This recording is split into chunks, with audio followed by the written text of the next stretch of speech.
গুনাহ তো এত ভয়ঙ্কর, এত মারাত্মক, এত মারাত্মক। আল্লাহ রাসূল সাল্লাল্লাহু আলাইহি সাল্লাম বলেন, ইয়াকুম ওয়াল মাসিয়া, ইয়াকুম ওয়াল মাসিয়া ফাইন্না বিল মাসিয়াতি হাল্লা সাখাতুল্লাহ আও কামা ক্বালা আলাইহিস সালাতু ওয়াস সালাম। আল্লাহ রাসূলের প্রিয় সাহাবী মুআয ইবনে জাবাল রাদিয়াল্লাহু তাআলা বলেন, আল্লাহ রাসূল আমাকে 10টি বিষয়ে ওসিয়ত করছিলেন, খুব গুরুত্ব দিয়ে আমাকে 10টি বিষয় আদেশ করছেন। তন্মধ্যে একটি ওসিয়ত ছিল, এই দুনিয়াবাসী, শতভাগ তোমরা গুনাহ থেকে বেঁচে থাকো, সর্বপ্রকার কবিরা গুনাহ থেকে তোমরা বাঁচা থাকো। কেননা কবিরা গুনাহের মাধ্যমে, কবিরা গুনাহ করার দ্বারা বান্দার উপর, দুনিয়ার জমিনের উপর, আসমান থেকে আল্লাহর গজব আর আযাব নাজিল হয়। আজকে সারা দুনিয়াতে গজব, আজকে সারা দুনিয়াতে আযাব আর গজব। কেন? একটাই কারণ, আজকে গুনাহের বন্যায় আমরা ভাসতেছি, গুনাহের সৈলাব। আমার ব্যক্তিগত জীবন, পারিবারিক জীবন, সামাজিক জীবন, সর্বক্ষেত্রে আছে গুনাহ। সকালে ঘুম থেকে ওইটা গুনাহ শুরু করে, গুনাহ করতে করতে করতে করতে ঘুমাইতে ঘুমাইতেও গিয়ে গুনাহ করে, গুনাহ করতে করতে আজকে আমরা ঘুমাই। আমার দৈনন্দিন জীবনকে যদি হিসাব করা হয়, ও আমার ভাই, আমার দৈনন্দিন জীবনের 99% গুনাহে ভরা। আমি মুসলমান, কিন্তু আমার 5 ওয়াক্ত নামাজের 1 ওয়াক্ত নাই। আমি নামে মুসলমান, আমি মুসলমান ঘরের মুসলমান, আমার বাপ মুসলমান, মা মুসলমান, দাদা মুসলমান, দাদি মুসলমান, সব কিছু মুসলমান, কিন্তু আমি একবেলা নামাজও পড়ি না। আমি কোন জাতের মুসলমান হইলাম? আমার দৈনন্দিন জীবনকে যদি হিসাব নিকাশ করা হয়, তো দৈনন্দিন জীবনে 99% গুনাহে ভরা। এই যে আমি দৈনিক 5 বেলা নামাজ দূরে থাকি, নামাজ থেকে দূরে থাকি, আদায় করি না, আল্লাহর ঘরের সাথে আমার সম্পর্ক নাই। ও আমার ভাই বলেন, কত বড় কবিরা গুনাহ হইতেছে। নামাজ নাই, রোজা নাই, আমল নাই, আখলাক নাই, যত ধরনের আকাম কুকাম গুনাহ আছে, সবকিছুর মধ্যে আজকে মুসলমান জড়িত। মিথ্যা থেকে শুরু করে ধোঁকাবাজি, বাটফারি, সিটারি, সবকিছু আজকে মুসলমান জড়িত। ও আমার ভাই, জুলুম, অত্যাচার, নির্বিচার, ভূমিদস, মানুষের ভূমি দখল করা, আত্মসাৎ করা, মানুষের টাকা পয়সা মেয়েরা খাওয়ান, আজকে সবচেয়ে বেশি মুসলমানরাই করতেছে। আজকে আমরা কোন জাতের মুসলমান হইলাম? যেই মুসলমানের জিন্দিগি হবে গুনাহমুক্ত, আজকে সেই যে মুসলমানের জিন্দিগি 99% গুনাহে ভরা। আজকে মুসলমানদের সমাজে আমরা নাম কাওয়াস্তে মুসলমান আছি। ইমানের নিক্তি যদি আমাদের জীবনটাকে মাপা হয়, ও আমার ভাই, ইমানের নিক্তি যদি আমাদের জীবনটাকে ওজন দেওয়া হয়, তো মুসলমানের কাতারে আমরা দাঁড়াইতে পারি না। নামাজি যে পড়ে না, হে কিসের মুসলমান? আল্লাহ রাসূল সাল্লাল্লাহু আলাইহি সাল্লাম হাদিস ইরশাদ ফরমান, মান তারাকা সালাতান মাকতুবাতান মুতাআম্মিদা ওয়ালা তাতরুকান্না সালাতান মাকতুবাতান মুতাআম্মিদা ফাইন্না মান তারাকা সালাতান মাকতুবাতান মুতাআম্মিদা ফাকাদ বারিআত মিনহু যিম্মাতুল্লাহ। আল্লাহ রাসূল সাল্লাল্লাহু আলাইহি সাল্লাম বলেন, এই দুনিয়ার মানুষ, তোমরা নামাজ ছেড়ো না। ইচ্ছা কইরা স্বেচ্ছায় ফরজ আমল, ফরজ নামাজ তোমরা ছাইরো না। কেননা কোন ব্যক্তি যদি 1 ওয়াক্ত ফরজ নামাজ স্বেচ্ছায় ছেড়ে দেয়, ফাকাদ বারিআত মিনহু যিম্মাতুল্লাহ, তার থেকে আল্লাহর জিম্মাদারি উঠে যায়। আল্লাহ তাআলার জিম্মাদারিতে সে আর থাকে না, আল্লাহর আল্লাহ রাসূলের জিম্মাদারিতে সে থাকে না। সেজন্য আস্তা কাফেরের মতো একটা কাজ করে বসলো। আলহামদুলিল্লাহ, আল্লাহ তাআলার অশেষ শুকরিয়া যে আল্লাহ তাআলা আমাদেরকে আজকের এই ব্রাহ্মণ খাতা উত্তরপাড়া হাজী রমজান আলী সাহেবের বাড়ির সকল কবরবাসীর মাগফিরাতের জন্য আজকের এই আয়োজিত ইসলামী মহাসম্মেলনে উপস্থিত হওয়ার উলামায়ে কেরামের জবান থেকে কিছু মূল্যবান আলোচনা শোনার তৌফিক দান করেছেন। এজন্য সকলেই মনের অন্তঃস্থল থেকে শুকরিয়া আদায় করার জন্য বলি আলহামদুলিল্লাহ। আল্লাহ রব্বুল আলামিন এই দুনিয়াতে আমাদেরকে ছোট্ট একটি হায়াত দিয়ে পাঠিয়েছেন। আল্লাহ রাব্বুল আলামিন এই দুনিয়াতে আমাদেরকে লম্বা সময় দিয়ে পাঠাননি, স্বল্প সময়ের জন্য আমাদেরকে পাঠিয়েছেন। কতদিনের জন্য কেউই বলতে পারি না আমরা প্রতিদিনের জন্য এই দুনিয়াতে এসেছি। একটু আগে আমাদের সভাপতি সাহেব বারবার এই কথাটা বলতেছিলেন, নিঃশ্বাসের কোনো বিশ্বাস নেই। আর এই কারণেই তো কেউই বলতে পারে না আমি দুনিয়ায় কতদিনের জন্য এসেছি। কাউকে আল্লাহ তাআলা 60 বছর, কাউকে 70, কাউকে 80, আবার আল্লাহ তাআলা কাউকে আরো অনেক কম সময় দিয়ে দুনিয়াতে পাঠায়। আল্লাহ রাব্বুল আলামিন আমাকে আপনাকে যে অল্প সময় 60, 70, 80, 30, 40, 50 এই অল্প সময়ের জন্য যে পাঠিয়েছেন, এই অল্প সময়টা কি বলা হয়? জীবন। এই সময়টাই হলো হায়াত, এটি আমার জীবন। আর এই সময় জীবনের ভিতরেই আমাকে কামাই করতে হবে আখিরাতের আবাদুল আবাদের জিন্দেগির জন্য পাথেয়। আমি দুনিয়াতে থাকবো অল্প সময়, কিন্তু এই অল্প সময়ের মধ্যে আমাকে কামাই করতে হবে হাজারো হাজারো, কোটি কোটি, বিলিয়ন, ট্রিলিয়ন, বছর কি বছর, যার কোনো শুরু আছে শেষ নাই। ওই জিন্দেগির পাথেয় সামানাদি আমাকে কামাই করতে হবে, অর্জন করতে হবে এই স্বল্প সময়ের ভিতরে। এই স্বল্প সময়ের হায়াতটাই আমার জীবন। এই দুনিয়াতে মানুষের জীবনটা দুই ধারায় বিভক্ত। আল্লাহ তাআলা এই দুনিয়াতে যত মানুষ পাঠিয়েছেন, সৃষ্টি করেছেন, জীবন দান করেছেন, তাদের জীবনটা দুই ধারায় বিভক্ত হয়ে চলতেছে। এক শ্রেণীর মানুষের জীবনটা হলো আলোকিত, আরেক শ্রেণীর মানুষের জীবনটা হলো অন্ধকার। জীবন দুই ধারায় চলমান। আলোকিত জীবনের ধারায় চলতেছে, অথবা অন্ধকার জীবনের ধারায় আমাদের জিন্দেগি চলতেছে। আল্লাহ রাব্বুল আলামিন এই দুই প্রকার জীবনের মধ্যে কোন জীবনটাকে সবচেয়ে বেশি পছন্দ করেন? হায়াত, কারো হায়াত আলোকিত আর কারো হায়াত অন্ধকার। আল্লাহর নিকটে কোন জীবনটা, কোন হায়াতটা বেশি গুরুত্বপূর্ণ? আল্লাহ পছন্দ করেন, ভালোবাসেন। আল্লাহর দরবারে কোন হায়াতের ওজন আছে? আমার ভাই, দুনিয়ার সকল মুফাসসিরিন এবং মুহাদ্দিসিন বলেন আল্লাহর দরবারে ওই হায়াতেরই গুরুত্ব আছে, ওজন আছে, মূল্য আছে। ওই জীবনটাকে আল্লাহ তাআলা পছন্দ করেন, ভালোবাসেন, যেই জীবন আলোকিত হয়। যেই জীবনটা আলোকিত, আল্লাহ তাআলা ওই আলোকিত জীবনটা কি পছন্দ করেন? আলোকিত জীবন কি আল্লাহ গুরুত্ব দেন? আলোকিত জীবনকে আল্লাহ মর্যাদা দান করেন। আলোকিত জীবনের উসিলেই আল্লাহ তাআলা আসমান জমিনকে আগের মতোই বহাল রাখছেন এবং রাখবেন। আলোকিত জীবন আল্লাহর দরবারে এত দামি, এত দামি যে আসমানের নিচে জমিনের উপরে তাদের মতো দামি আলোকিত জীবনওয়ালাদের মতো দামি আর কেউই থাকে না।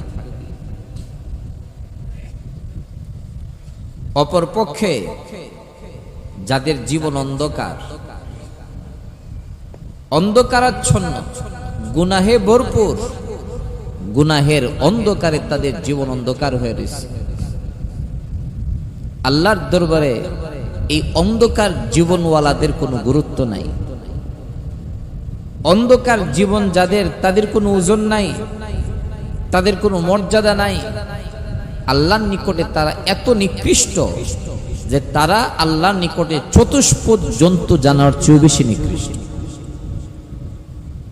আল্লাহ বলেন আমি তাদেরকে সুখ দিছি, কান দিছি, তাদেরকে অন্তর দিছি। সুখে কানে অন্তরে তারা হয়তো মানুষ, দুনিয়াতে তারা মানুষ হিসেবে সৃষ্টি হয়েছে, মানুষের ঘরে জন্ম হয়েছে, সেই জন্য তারা মানুষ। কিন্তু আমার নিকটে তারা চতুষ্পদ জন্তু থেকেও বেশি নিকৃষ্ট। উলাইকা কাল আনআম বাল হুম আদাল, আল্লাহ বলেন তারা চতুষ্পদ জন্তু থেকেও বেশি নিকৃষ্ট, আরো জঘন্য। গরু, ছাগল, ভেড়া এগুলোর ওজন আছে, মূল্য আছে, গুরুত্ব আছে, কিন্তু যে মানুষটার জীবন অন্ধকার হয়ে গেল, গুনাহের অন্ধকারে অন্ধকারাচ্ছন্ন, আল্লাহ বলেন এই অন্ধকার জীবনওয়ালা মানুষগুলা, ওই গাফেল মানুষগুলা, আখিরাতমুখী জীবন যাদের নাই, দুনিয়ামুখী জীবন, জাহান্নামমুখী জীবন, এই মানুষগুলা আমার নিকটে চতুষ্পদ জন্তু থেকেও বেশি জঘন্য, নিকৃষ্ট। ও আমার ভাই, আল্লাহ আমাকে একটা হায়াত আর জীবন দান করেছেন। এবার আমি নিজের দিকে তাকাই, আমার জীবনটা আলোকিত না অন্ধকার? আমার জীবনে অন্ধকার আছে কিনা? অন্ধকার কিভাবে আসে? গুনাহের মাধ্যমে বান্দার জীবন অন্ধকার হয়। যে যত বেশি গুনাহ করবে তার জীবন তত বেশি অন্ধকারাচ্ছন্ন হবে। গুনাহ অন্ধকার, গুনাহ কালো। আল্লাহ নবী সাল্লাল্লাহু আলাইহি সাল্লাম হাদিসে ইরশাদ ফরমান, বান্দা যখন গুনাহ করে, ওই গুনাহের বদ আসরটা হলো তার দিলের মধ্যে একটা কালো দাগ পড়ে। একটা গুনাহ করছে, দিলে একটা কালো দাগ পড়ছে, আরেকটা গুনাহ করছে, দিলে আরেকটা কালো দাগ পড়ছে, আরেকটা গুনাহ করছে, আরেকটা কালো দাগ পড়ছে। গুনাহ করতে থাকে আর কালো দাগ পড়তে থাকে। গুনাহ করতে করতে কালো দাগ পড়তে পড়তে এমন হয় তার পুরা দিল কালো দাগে ভরে, দিলটা অন্ধকার হয়ে যায়, পূর্ণ কালো হয়ে যায়, অন্ধকারাচ্ছন্ন হয়ে যায়। দিল যখন কালো হয় তার পুরা জীবন গুনাহে বরবাদ হয়, গুনাহে কালো হয়ে যায়। মানুষের জীবন গুনাহের কারণে, ও আমার ভাই, আল্লাহর দরবারে এটা কালো হয়ে যায়। আল্লাহ রাব্বুল আলামিন এই গুনাহওয়ালা জীবনকে কখনো পছন্দ করেন না। গুনাহগারের জীবন আল্লাহর নিকটে সবচেয়ে বেশি নিকৃষ্ট। অপরদিকে যারা আমল করে, নেক আমল করে, ঈমান রাখে, আল্লাহ তাআলা তাদেরকে ঈমান আর আমলের উসিলায়, ঈমানের নূরে তাদের জীবনটাকে নূরানি বানায়। বেচারা আমল ছাড়ে না, আমলি জিন্দেগি, নামাজ, রোজা, আমল, আখলাক সব কিছু তার আছে। আল্লাহ তাআলা প্রত্যেকটা আমলের উসিলায় তার জীবনটাকে আলোকিত করে দেন। প্রত্যেকটা আমলের একটা নূর থাকে, প্রত্যেকটা আমলের একটা আলো থাকে। আল্লাহ তাআলা ওই আমলের উসিলায় তার জীবনকে নূরানি বানায়, তার জীবনকে আলোকিত বানায়। যত বেশি আমল করবে, যত বেশি সে আল্লাহর দিকে মুতাওয়াজ্জহ হবে, আল্লাহর দিকে রুজু হবে, আল্লাহ তাআলা তার জীবনকে তত বেশি ঈমানের আলোয় আলোকিত করে দিবে। আলোকিত জীবনের গুরুত্ব এত বেশি, আল্লাহ রাসূল সাল্লাল্লাহু আলাইহি সাল্লাম হাদিসের মধ্যে ইরশাদ ফরমান, রুব্বা আশআসা আগবারা মাদফুইন মিনাল আবওয়াবি লাউ আকসামা আলাল্লাহি লা আবাররা আও কামা ক্বালা আলাইহিস সালাতু ওয়াস সালাম। রাসূল বলেন, একটা মানুষের জীবন আলোকিত, ঈমানে আলোকিত, আমলের নূরে নূরানি।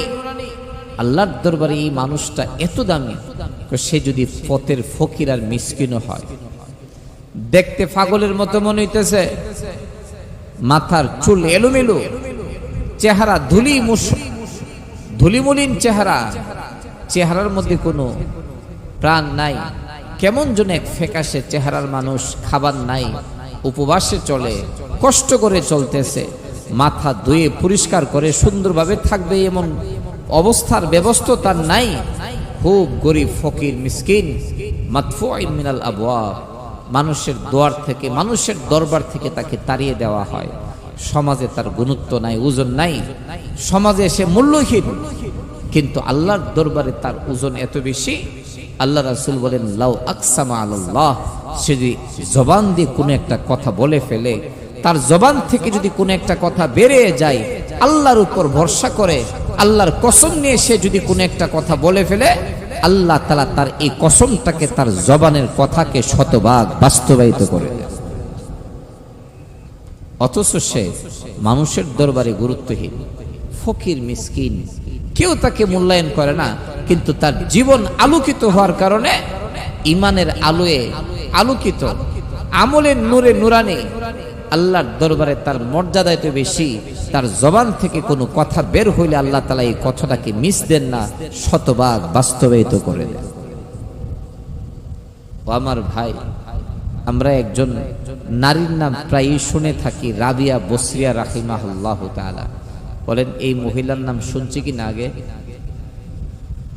আজকে প্রথম শুনছেন না, আগে বহুবার শুনছেন? অনেকবার। আচ্ছা বলেন তো, আমরা রাবিয়া বসরিয়াকে ইজ্জত সম্মান করি কিনা? হ্যাঁ, রাবিয়া বসরিয়াকে দুনিয়ার মুসলমানরা মোহাব্বত করে কিনা?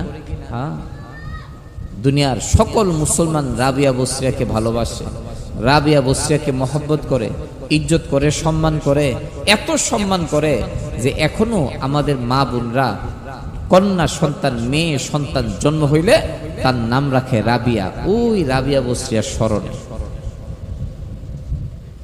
রাবিয়া বসরিয়ার এত মর্যাদা, এত সম্মান।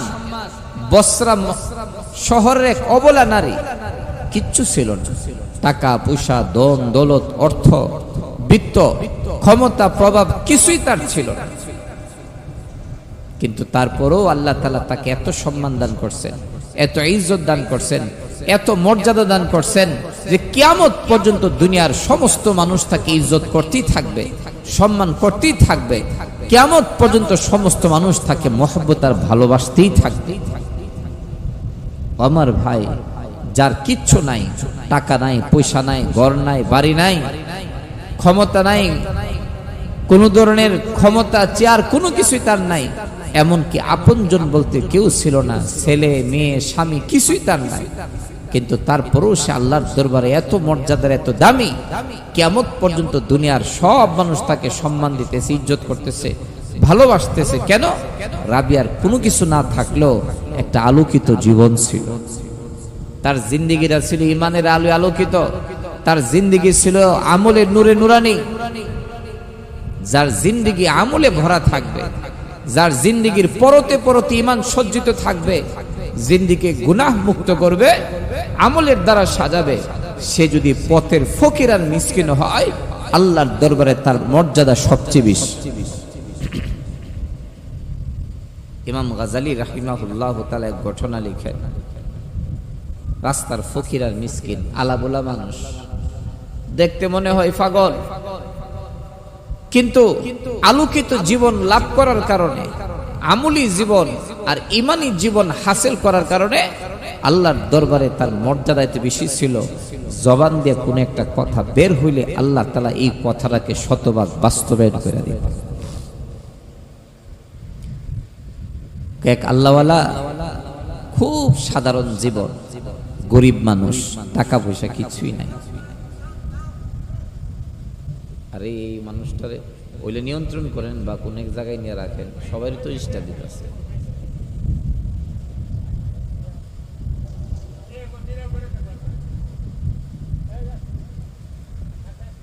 তো ইমাম গাজালি রাহিমাহুল্লাহ তাআলা বলেন,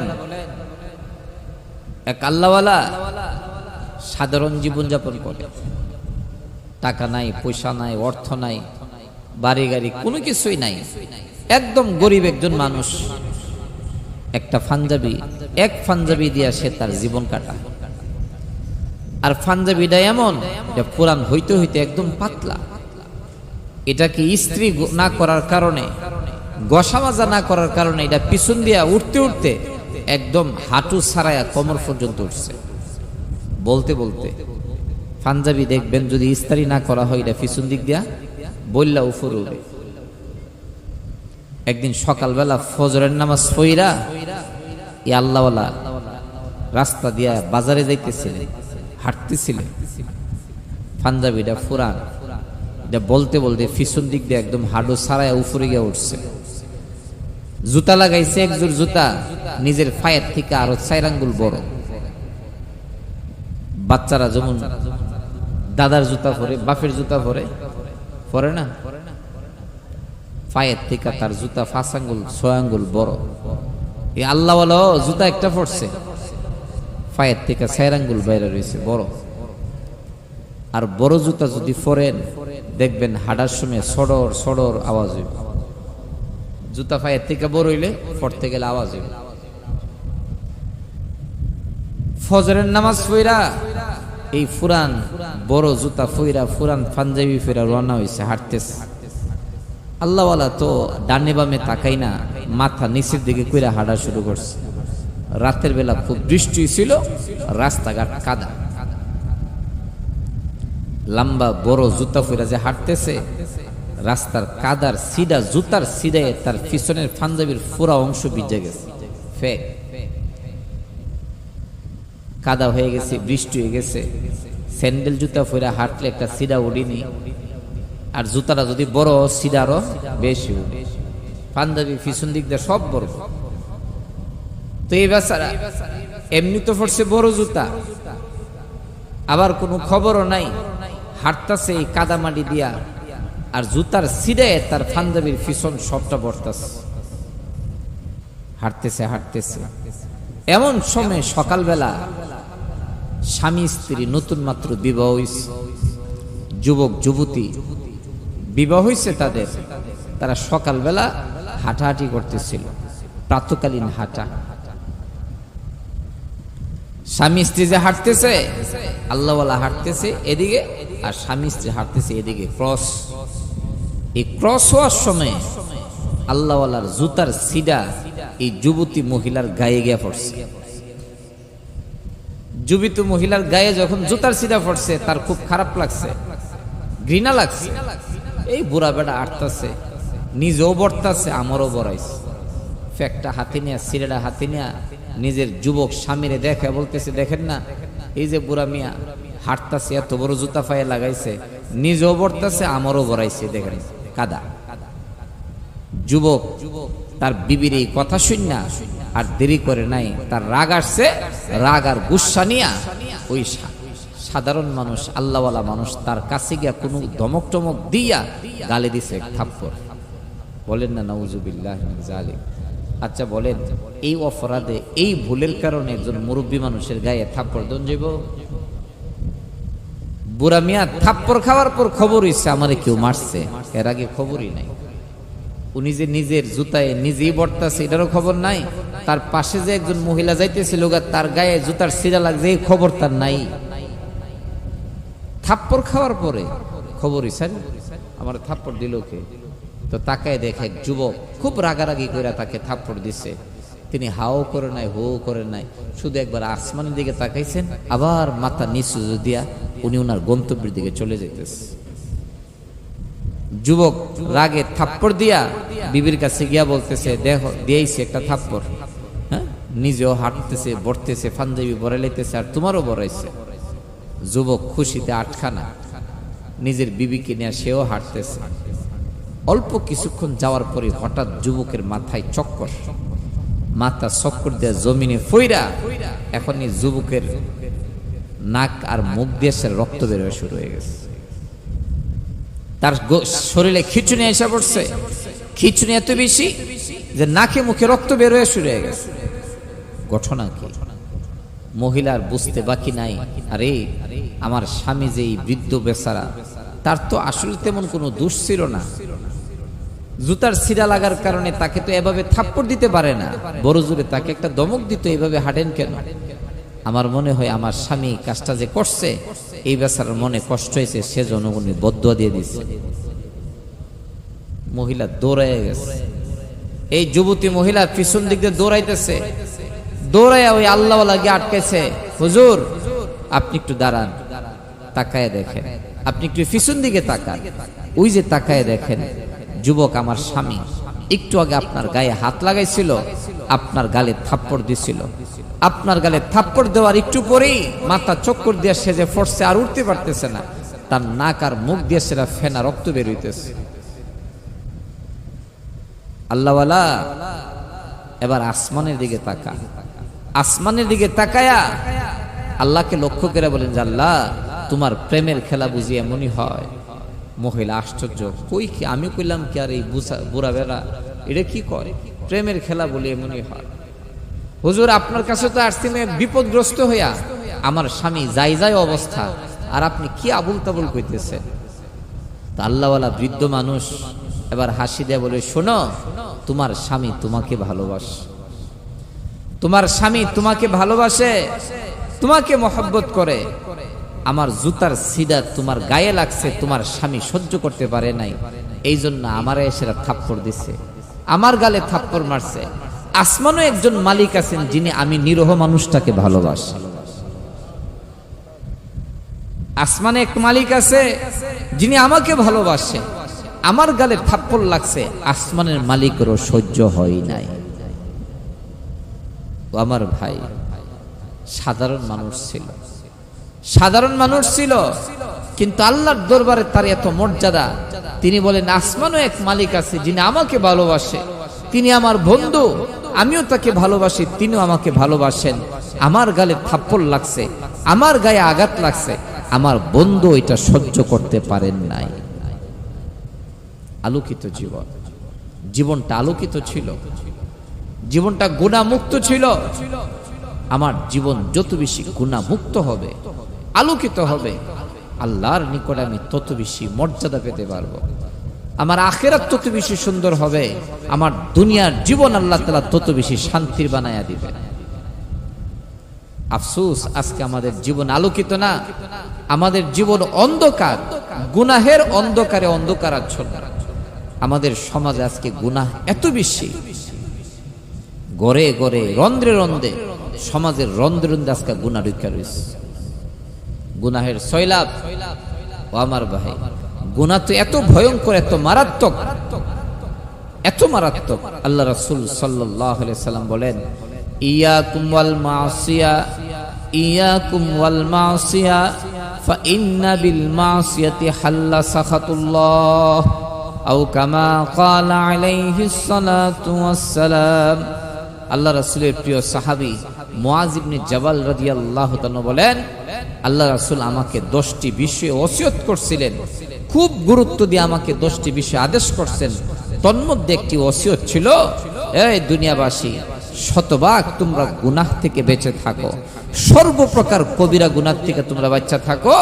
কেননা কবিরা গুনাহের মাধ্যমে, কবিরা গুনাহ করার দ্বারা বান্দার উপর, দুনিয়ার জমিনের উপর আসমান থেকে আল্লাহর গজব আর আযাব নাযিল হয়। আজকে সারা দুনিয়াতে গজব, আজকে সারা দুনিয়াতে আযাব আর গজব। কেন? একটাই কারণ, আজকে গুনাহের বন্যায় আমরা ভাসতেছি, গুনাহের সয়লাব। আমার ব্যক্তিগত জীবন, পারিবারিক জীবন, সামাজিক জীবন, সর্বক্ষেত্রে আছে গুনাহ।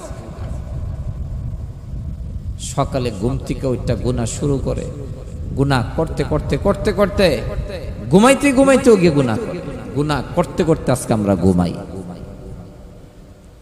আমার দৈনন্দিন জীবনকে যদি হিসাব করা হয়, ও আমার ভাই, আমার দৈনন্দিন জীবনের 99% গুনাহে ভরা। আমি মুসলমান, কিন্তু আমার 5 ওয়াক্ত নামাজের 1 ওয়াক্ত নাই। আমি নামী মুসলমান, আমি মুসলমান ঘরের মুসলমান, আমার বাপ মুসলমান, মা মুসলমান, দাদা মুসলমান, দাদি মুসলমান, সব কিছু মুসলমান, কিন্তু আমি একবেলা নামাজও পড়ি না। আমি কোন জাতের মুসলমান হইলাম?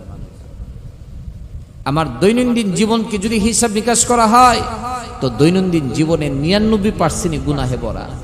এই যে আমি দৈনিক 5 বেলা নামাজ দূরে থাকি, নামাজ থেকে দূরে থাকি, আদায় করি না, আল্লাহর ঘরের সাথে আমার সম্পর্ক নাই। ও আমার ভাই, বলেন কত বড় কবিরা গুনাহ হইতেছে।